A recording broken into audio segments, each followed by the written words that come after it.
سب سے پہلے تو ان ججز کو خراج تحسین پیش کرنا چاہیے، اور یہ چارج شیٹ ہے، اور اب جوڈیشری اور عدلیہ جو ہمارے چیف جسٹس صاحب ہیں، معاملہ ان کی کورٹ میں ہے۔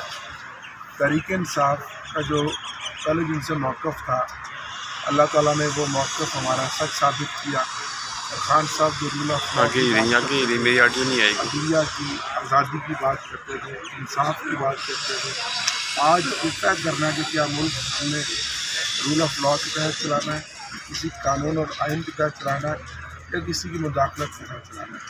تو یہ بہت بڑا بارش کا پہلا قطرہ بھی ہے، اور ایک تاریخی فیصلہ ہے جو یہ خط 6 ججز صاحبان نے کیا ہے۔ تحریک انصاف اپنے ججز کے ساتھ کھڑی ہے، عدلیہ کی آزادی کے لیے ان کے ساتھ ہے، سول سوسائٹی، وکلا، سارے، اور اس کے لیے ہم نے ایک تحریک کا آغاز کیا ہے۔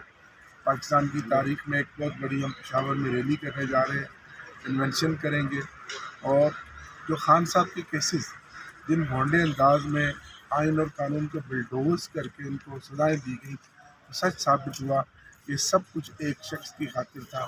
اور آج پوری قوم نے دیکھ لیا کہ ججز نے جب خط لکھا اور سنگین الزامات لگائے، اس کے بعد ساری چیزیں سامنے آ گئی ہیں۔ اللہ اللہ صاحب علی بخاری صاحب موجود ہیں، ان سے بات کرتے ہیں۔ السلام علیکم۔ اب جو نئی چیز ڈیولپ ہوئی ہے اس کے مطابق تو آپ کے آنریبل ججز بھی بیچارے انصاف مانگے، ٹھیک ہے، اور انہوں نے ایک سپریم جوڈیشل کونسل کو یہ لیٹر لکھا۔ یہ لیٹر ایک پورے جوڈیشری جو ہے اس کی طرف سے لیٹر ہے۔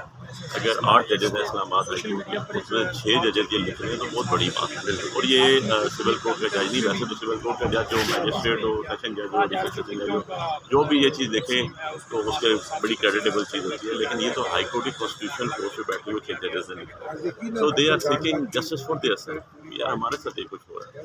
اس کے ساتھ دوسری چیز جو آپ نے بات کہی وہ یہ ہے کہ آپ نے فارم 45 کے حوالے سے بات کی۔